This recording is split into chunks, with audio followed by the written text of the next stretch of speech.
ચૂંટણીઓ પૂર્વે શાસક પક્ષનો મોટો પડકો. પૂર્વ જિલ્લા પંચાયત સભ્ય મહેશ મચ્છાર 50 સક્રિય કાર્યકરો સાથે કોંગ્રેસમાં જોડાયા. દાહોદ જિલ્લામાં આગામી સ્થાનિક સ્વરાજ્યની સંસ્થાઓની ચૂંટણીઓ પૂર્વે શાસક પક્ષનો મોટો રાજકીય ફટકો પડ્યો છે. ભારતીય જનતા પક્ષના પૂર્વ જિલ્લા પંચાયત સભ્ય મહેશભાઈ કુબાભાઈ મચ્છાર તેના 50થી વધુ સમર્થકો સાથે ઔપચારિક રીતે કોંગ્રેસ પક્ષમાં જોડાયા છે.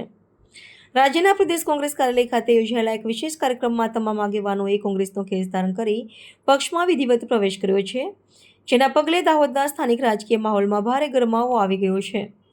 રાજકીય ક્ષેત્રે બહોળો જનસંપર્ક ધરાવતા મહેશભાઈ મચ્છાર અગાઉ જાલોદ ભારતીય જનતા પક્ષના મહામંત્રી, દાહોદ જિલ્લા શિક્ષણ સમિતિના અધ્યક્ષ અને ચાકલિયા બેઠકના જિલ્લા પંચાયત સભ્ય તરીકે મહત્વની જવાબદારીઓ નિભાવી ચૂક્યા છે. તેમની સાથે એક પૂર્વ સરપંચ સહિત અન્ય 50 જેટલા સક્રિય કાર્યકરોનું કોંગ્રેસમાં આગમન સ્થાનિક રાજકારણમાં એક મોટો બદલાવ સૂચવે છે. વગદાર નેતાઓના પક્ષપલટાથી વિરોધ પક્ષને સ્થાનિક સ્તરે ચૂંટણી પૂર્વે નોંધપાત્ર સંગઠનાત્મક મજબૂતી પ્રાપ્ત થઈ છે.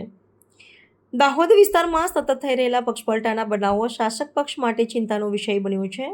સ્થાનિક ચૂંટણીઓ નજીક આવી રહી છે ત્યારે આ ઘટનાક્રમ કોંગ્રેસ પક્ષના આત્મવિશ્વાસમાં વધારો કરી રહ્યો છે. રાજકીય નિષ્ણાતોના મતે આ માત્ર શરૂઆત છે અને આગામી સમયમાં શાસક પક્ષમાંથી અન્ય અસંતુષ્ટ નેતાઓ તેમજ કાર્યકરો પણ મોટા પ્રમાણમાં કોંગ્રેસ પક્ષની વિચારધારા સાથે જોડાઈ શકે તેવી પ્રબળ શક્યતાઓ વર્તુળોમાં વ્યક્ત કરવામાં આવી રહી છે.